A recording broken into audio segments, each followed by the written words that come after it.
Bienvenue dans Green Cash, le podcast qui dévoile les coulisses de la finance durable. Ici, on parle impact et profit, défis climatiques, enjeux sociaux et innovation. Mais surtout, des hommes et des femmes qui contribuent à une finance régénérative. Parce que comprendre la finance à impact, c'est poser les bonnes questions à celles et ceux qui la font. Parce qu'allier rentabilité et impact positif, c'est possible. Je suis Marine Goldenberg et je suis l'attachée de presse des fonds d'investissement et des startups qui contribuent à façonner un monde nouveau et plus durable. J'espère que cet épisode vous plaira, je vous souhaite une bonne écoute.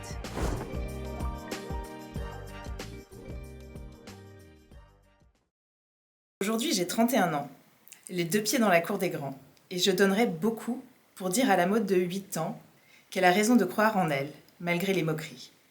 Pour dire à celle de 16 ans qu'elle ne doit pas se laisser envahir par le doute ni la peur du ridicule. Pour dire à celle de 20 ans que ce ne sont pas les résultats d'admission d'une école qui décident de ce qu'elle fera dans sa vie.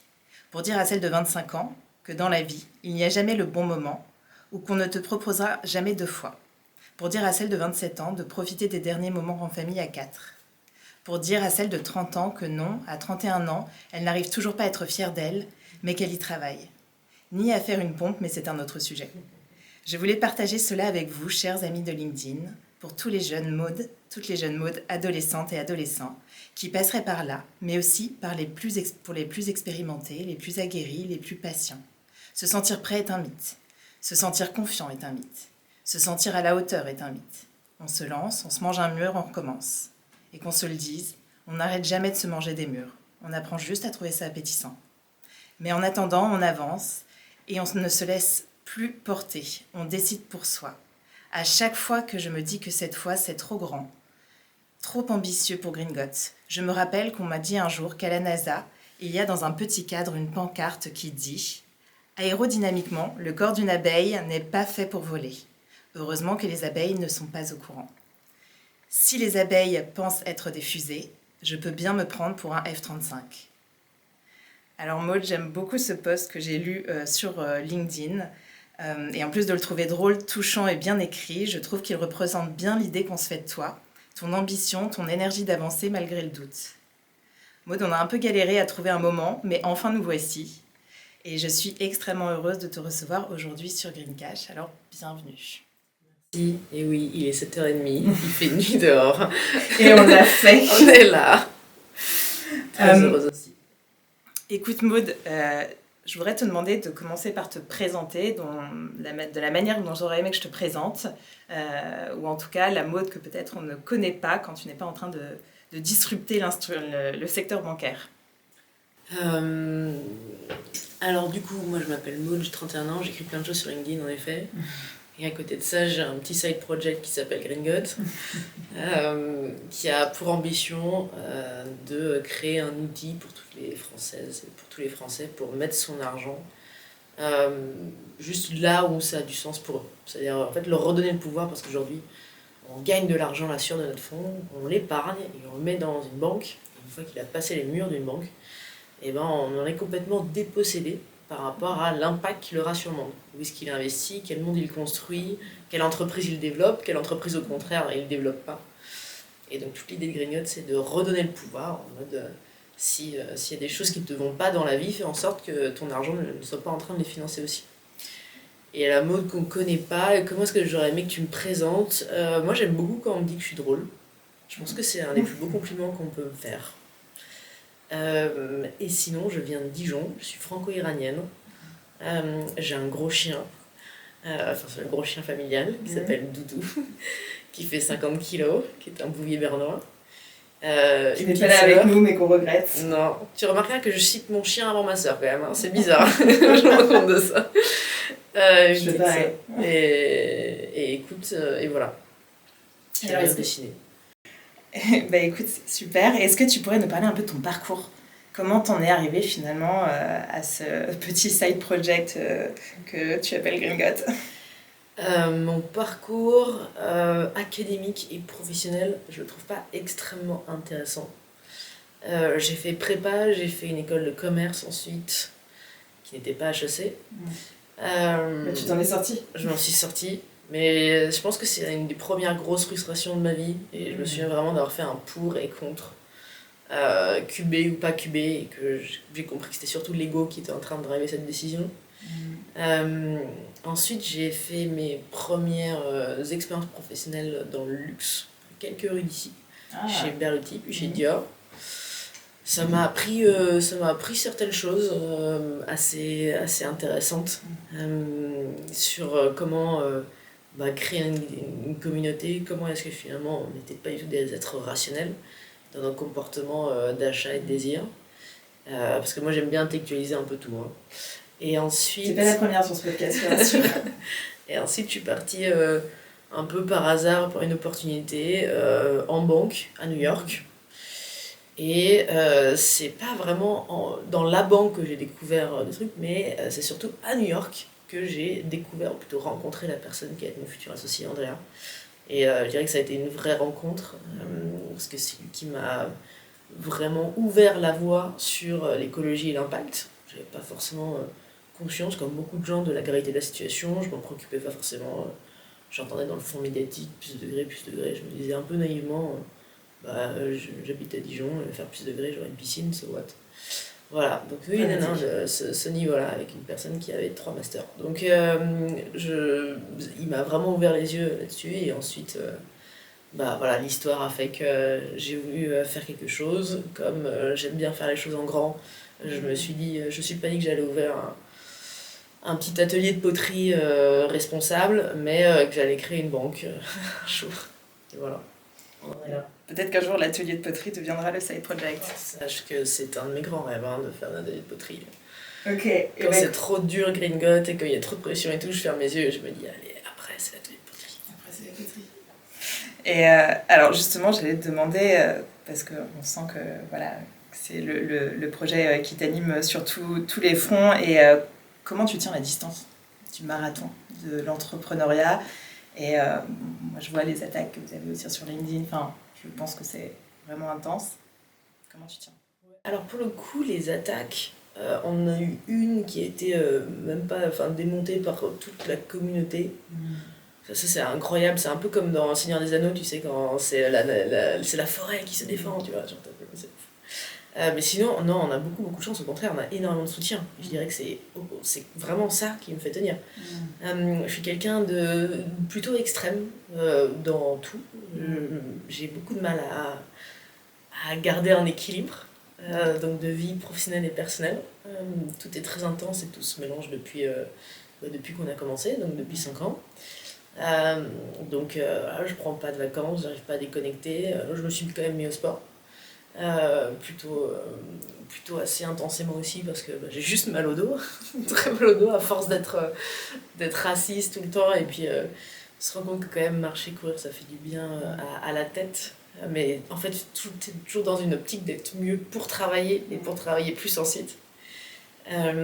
Donc moi j'encaisse vraiment, hier on a organisé une soirée Green Gut avec notre communauté, il y avait 800 personnes qui s'étaient inscrites. L'endroit pouvait accueillir que 300 personnes, donc on a dû tirer au sort les gens. 300 personnes qui sont venues, il y avait de la queue dans la rue quand je suis arrivée. Je pensais, mais c'est pour nous la queue. Donc c'est tout cet amour, toute cette énergie.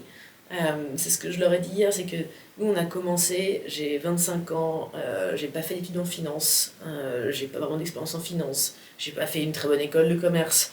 Je débarque à Paris et je dis, je vais faire une banque, qui veut être avec moi ? Évidemment, tout le milieu se moque de nous, et je ne leur jette pas forcément la pierre. Moi, il y aurait quelqu'un de 25 ans qui me dit, sans aucune expérience dans mon métier, que tu fais mal les choses, qu'il faut tout changer. Bon, je sais pas, j'ai l'honnêteté de le dire, je sais pas comment je réagirais. Et en fait, comme ce projet était si lourd, cette ambition était si lourde à porter, en ouvrant tout de suite à la communauté Gringot, en construisant ce rêve comme si on avait des murs transparents, la communauté a commencé à se créer. Ça a été 10, puis 20, puis 100, puis 1000, puis 10 000. Et j'ai vraiment ce sentiment, cette image vraiment dans ma tête qu'ils ont chacun comme pris un petit bout de ce poids, de ce rêve qui est brillant, qui est porteur, qui leur donne de l'énergie aussi, mais qui est quand même aussi un petit poids, parce que quand on veut changer les choses, on se heurte à tout le système qui n'a pas envie de changer. Et donc au contraire, c'est ça qui nous porte. Moi, hier, je te dis, je suis rentrée à 2h du matin. Ce matin, je suis levée à 6h pour être ici à ce podcast. Mais je suis remontée à bloc comme jamais. Voilà.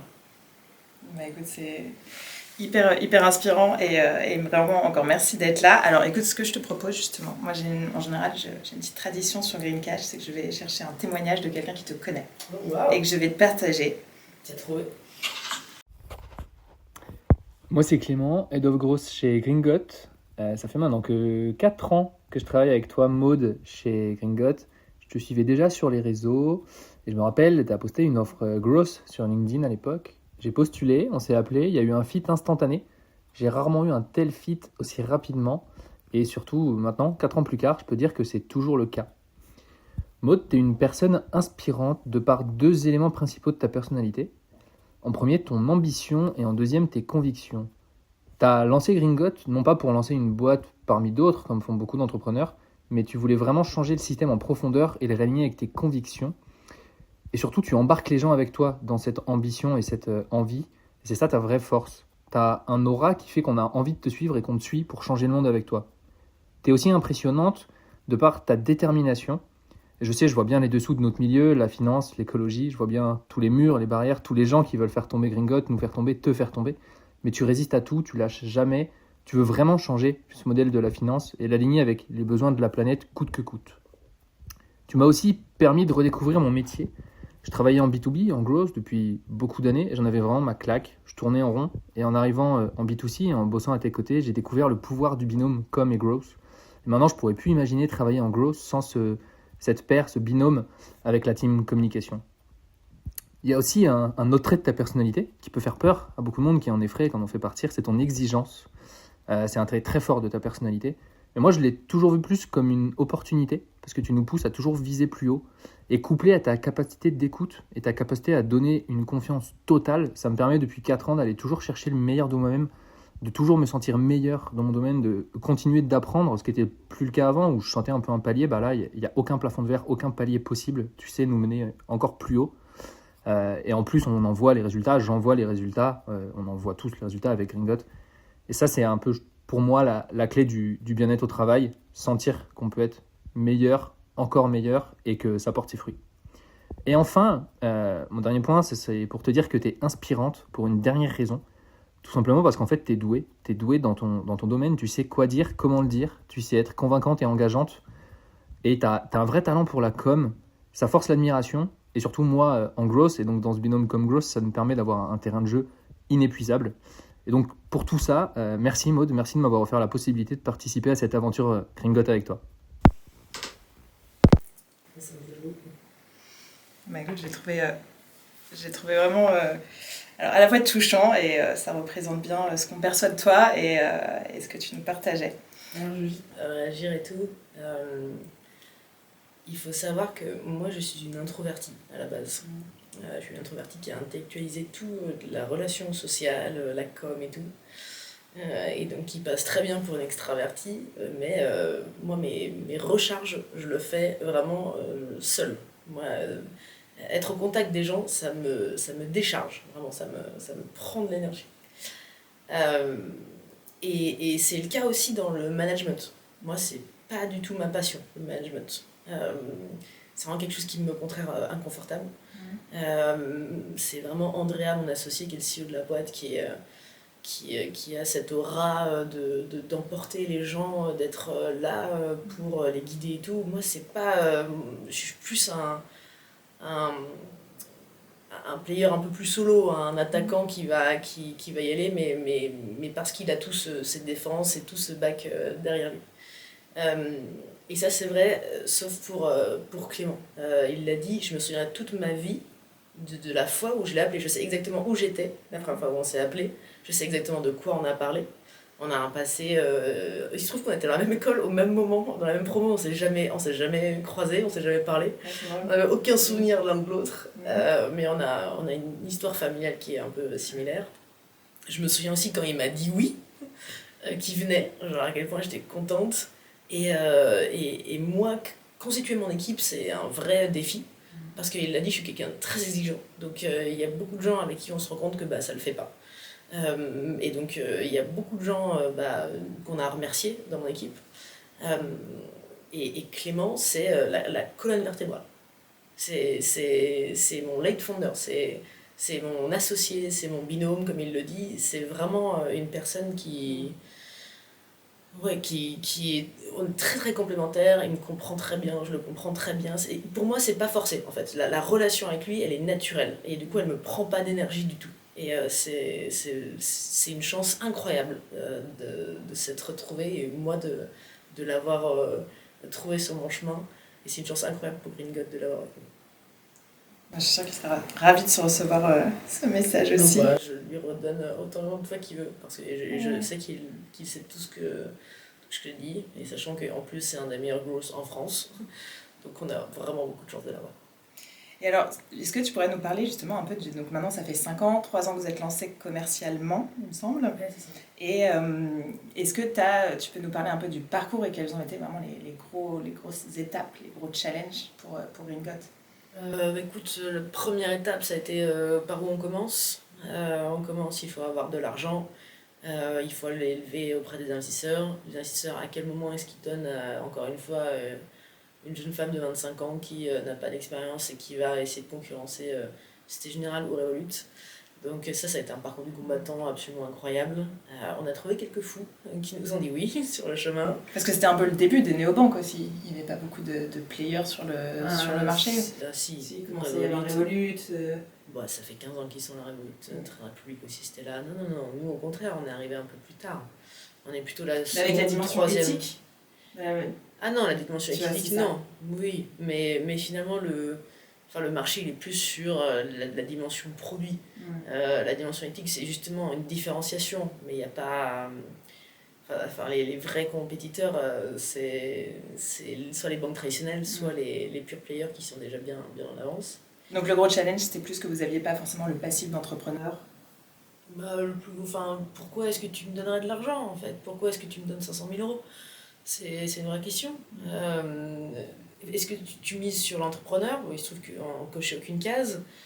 Tu mises sur, à la limite, de la love money et tout. Il se trouve qu'on n'a aucun de nos parents qui soit aussi ni héritier ni parisien qui puisse envoyer un message à son pote en mode vas-y, fais leur plaisir, lâche 100K. Mais ça n'existe pas en fait dans notre monde, ça. Et on est en train de monter une entreprise qui va faire face à des géants qui ont levé des milliards, qui sont une agressivité incroyable, avec sans optique, nous, de revendre, en fait. Nous, l'optique, c'est de l'impact, c'est du sens. Donc, pour un investisseur, c'est pas... on n'est pas du tout en train de leur dire mets ton argent et dans 5 ans, tu le récupéreras sur un x7, un x10.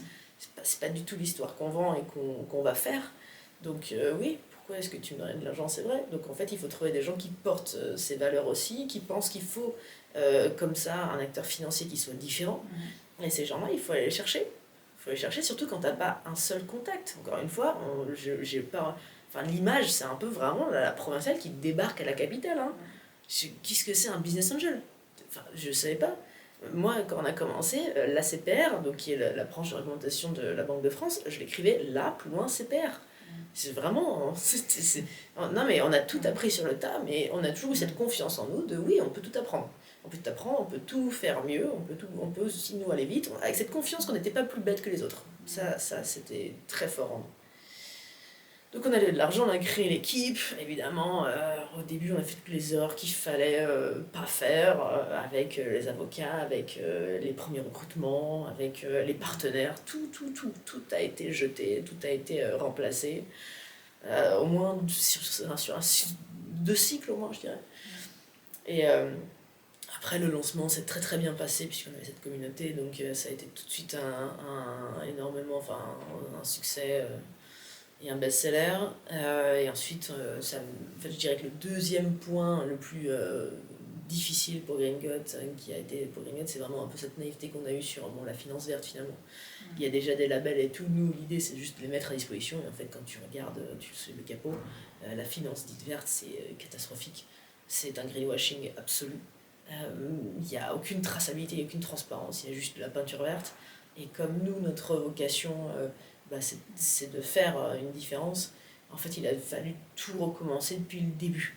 Donc, tu vas au niveau de la sélection. Donc là, tu as un univers de 3000 et quelques fonds. Et tu vas les regarder un à un pour, en fait, à la fin, en sélectionner 22. Voilà. Donc, parce que tu peux pas te fier au label, tu peux pas te fier à toutes les autres grilles de lecture, parce qu'aucune grille de lecture, en tout cas, n'est à ton niveau d'exigence. Voilà. Et puis après, on a eu un peu les détracteurs du milieu bancaire. Voilà, moi ça me booste perso. J'ai croisé j'ai rencontré un des plus grands banquiers du monde, pour le coup, américain, qui est venu me voir. On était dans un week-end un peu privé comme ça, avec des grandes personnalités, et il me demande qu'est-ce que je fais. Je lui dis, je fais comme toi. Petite échelle, mais à peu près. Et je lui dis, donc je parle de l'objectif de l'impact, de financer la transition écologique et énergétique. Et il me regarde vraiment de haut en bas, je me souviendrai toute de son regard de haut en bas, en me disant que le verre c'est de la merde et qu'on n'arriverait même pas à atteindre 10 millions, à collecter 10 millions d'épargne, quoi. Et 2 semaines plus tard, on lance notre premier produit d'épargne, donc l'assurance vie, et on a collecté 10 millions, je sais plus, c'était 5 jours ou 3 jours. Tu lui as envoyé l'info? Il a fini par adhérer? Je n'ai pas envoyé l'info. J'attends qu'on se recroise un jour, mais j'attends qu'on soit plutôt sur 10 milliards.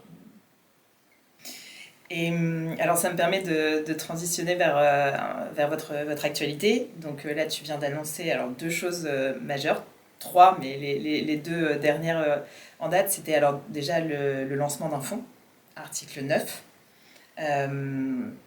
Donc ça, quelle est votre ambition avec ce fonds? Pourquoi maintenant? Ça fait combien de temps que vous travaillez dessus?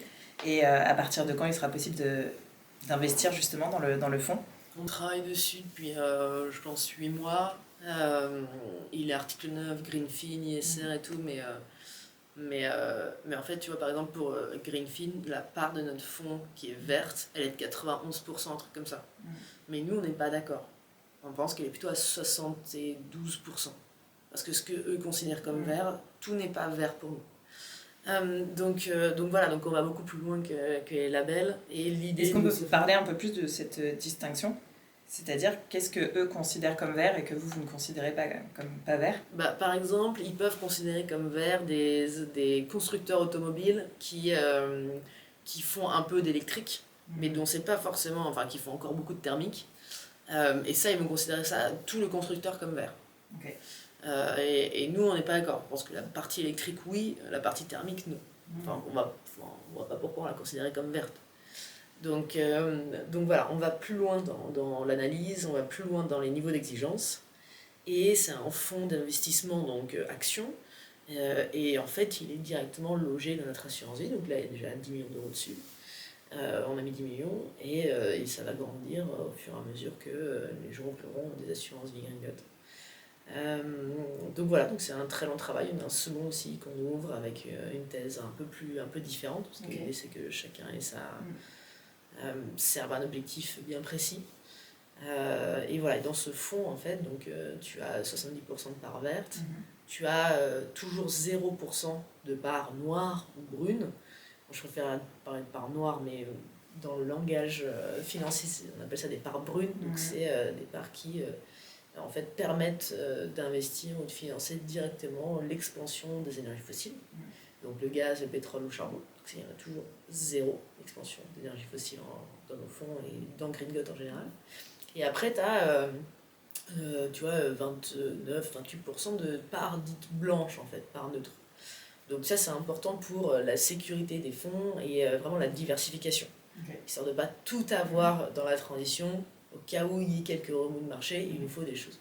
Donc c'est des entreprises qu'on dit neutres, évidemment, rien n'est neutre, mais qui ne servent ni à la transition écologique, énergétique directement, ni l'expansion d'énergie fossile, la déforestation et la pollution directement. Donc c'est des entreprises comme par exemple, tu vois, des logiciels comme SAP, Salesforce, tu vois, des entreprises comme ça. Ok, super. Et donc maintenant, passons à la deuxième actualité majeure, c'est que vous avez annoncé que vous aviez eu l'agrément de la CPR. Est-ce que tu peux nous en parler un peu plus? Qu'est-ce que ça veut dire pour vous? Qu'est-ce que ça va changer par rapport à avant? Est-ce que ça va apporter une nouvelle diversité de services pour vos membres? Oui, alors on a en effet obtenu l'agrément d'établissement de paiement sous conditions suspensives en septembre 2025. C'est un on n'a renouvellement pas... ou... Ah non, c'est pas un renouvellement, c'est une nouvelle... First On peut pas s'imaginer exactement ce que ça veut dire, la portée de ce que ça veut dire, si on l'a pas vécu. Plus de 2 ans. Plus de 2 ans de construction. Avec tous les partenaires, avec toute la tech Gringotte, avec évidemment une armada d'avocats, de conseils. Pour vous donner un ordre de grandeur, par exemple, les établissements de paiement en France, c'est Conto. Donc c'est un niveau d'agrément qui est assez, très important. En gros, il y a agent prestataire de paiement. Là, tu as une myriade d'autres agréments, et ensuite tu as établissement de paiement et établissement de crédit, donc banque. Donc non, on est très content, c'est la lignée. En fait, on aime dire qu'on suit le plan. J'ai retrouvé le plan que j'avais fait chez moi, je pense que c'était en 2020, mais vraiment au tout début, de quelles sont les étapes qu'on veut faire avec Gringotte et où est-ce qu'on veut arriver. Et en fait, on se rend compte que vraiment, genre, toutes les étapes, on les barre une à une et on monte. En fait, je vois vraiment ça comme une montée, les marches d'escalier, monter un sommet. Et disons qu'on a atteint un bon camp de base là. Vraiment, ça commence à devenir très sérieux, on est très content. Et qu'est-ce que ça signifie ? Ça signifie encore plus d'indépendance, ça signifie la route pour un jour devenir encore plus gros, et ça signifie aussi d'un point de vue en effet purement produit, beaucoup d'innovation produit, parce que là en fait on était un peu cantonné pour le compte courant, juste pour le compte courant, à ce que notre partenaire qui porte la licence pour nous pouvait faire. Alors ce partenaire, c'était pas une banque, donc il n'y a pas aucune relation avec des banques, encore une fois, et nous on a refusé toute banque qui a voulu entrer au capital ou nous bind d'une certaine manière. Mais ce qu'on appelle enfin bref, je vais pas rentrer dans les détails sinon c'est trop compliqué, mais en gros là on va enfin être libre de vraiment construire le produit jusqu'aux limites en fait de nos idées. Donc ça va être incroyable. Par contre ça va être du travail. Un peu plus. Alors pas pour moi, parce que moi je suis absolument d'aucune utilité. Tout ce qui va être ligne de code, production, produit, je peux te donner mon ressenti sur l'UX, l'UI, et avoir beaucoup d'idées d'innovation. En revanche, je suis plutôt celle qui envoie aux devs à chaque fois alors ça sort quand, une date. Et Fabien, mon associé CTO, qui me dit je ne peux pas donner de date. Je cherchais, mais ça ne peut pas marcher dans le monde ça, tu dois t'engager sur une date. Moi après je dois faire un plan de com, je dois faire un truc et tout. Il dit non, je peux pas te dire. Et donc voilà, parce que j'ai vraiment découvert moi l'univers des ingénieurs et des devs avec Gringotte. Donc Fabien, si tu nous entends, il y a du travail qui t'attend. Ah oui, il le sait, et il est déjà au charbon. Et on a de la chance d'avoir aussi un des plus grands experts paiement et tech avec nous. Tu vois, parfois vraiment on a des anges gardiens ou des bonnes étoiles qui nous mettent sur la route, des gens tellement incroyables, tellement forts. Enfin, vraiment, une capacité technique de Fabien, c'est ahurissant. C'est incroyable. Enfin, c'est quand même quelqu'un qui va créer toute la structure technologique d'une banque. Je trouve ça aussi génial du coup de parler d'eux et de rappeler que, parce qu'on te voit beaucoup ainsi que ton associé comme visage de Gringotte, et je trouve ça bien de rappeler qu'il y a une équipe derrière qui permet ce projet hyper ambitieux. Mais ça me gêne presque à chaque fois quand on dit merci Maud, je rappelle toujours dans les commentaires, c'est un travail d'équipe.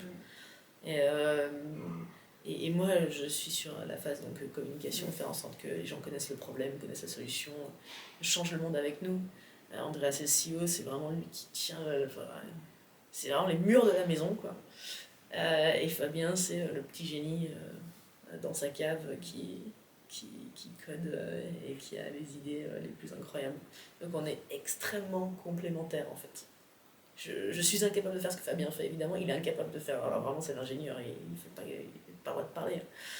Et sinon, il a fait un discours hier et tout. Et je lui ai donné ces 2 lignes. Et ensuite, je lui ai dit tu ne peux pas dire plus parce que tu vas partir dans des trucs. Et puis ensuite, voilà, c'est juste socialement. Et parfois, il y a des trucs. C'est jamais méchant, hein, il voit pas le problème. Mais c'est des petites choses qui parfois. Voilà, c'est genre, là, ça se dit pas trop, tu sais. Ok Maud, écoute, on approche, j'avais promis de te libérer assez rapidement.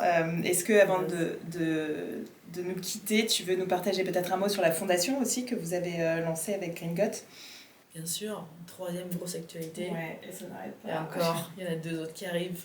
À chaque fois, je me dis, après celle-ci, ça sera plus calme. Ouais. On pourra juste dépend se reposer sur les bases, retravailler des trucs en profondeur. Enfin, lancement sur lancement sur lancement. Oui, la fondation Gringot, c'est-à-dire qu'en fait, Gringot, on investit pour transformer l'économie. Mais on pense aussi très fortement que tout ne doit pas être économique. Donc tout ne doit pas avoir un retour sur investissement, tout ne doit pas avoir cette vocation en effet de mettre son argent et puis de pouvoir le reprendre un jour avec une plus-value. Donc pour ça, on a développé tout un point de Gringot qui est vraiment du don. C'est donner là où ça ne doit pas être économique, donc donner pour protéger la nature, donner pour protéger les animaux, donner pour dépolluer. Et en fait, les membres de Gringot, à chaque fois qu'ils payent avec leur carte, le marchand, nous, chez qui il paye, va nous donner un pourcentage de ce montant. C'est comme ça pour toutes les cartes en fait, de paiement. Ça s'appelle les frais d'interchange. Et en fait, nous, ces frais d'interchange qu'on perçoit, qui est quand même une ligne de revenus très importante pour les membres au détail, nous, on les reverse en intégralité à des projets et des associations. J'ai beaucoup de mal avec ce mot, association. Et donc, on a versé près de 2 millions d'euros déjà, en 3 ans de lancement. Et en fait, c'est exponentiel. Donc, on a ajouté l'arrondi aussi. Tu peux arrondir aussi tes paiements, choisir à quel asso tu veux donner et tout.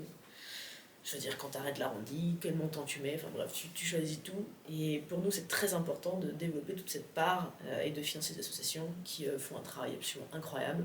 Je pense par exemple à Sungei Watch qui met des barrières sur les rivières les plus polluées en Asie. Donc des barrières, si vous êtes là-bas, vous voyez des petits logos Gringot.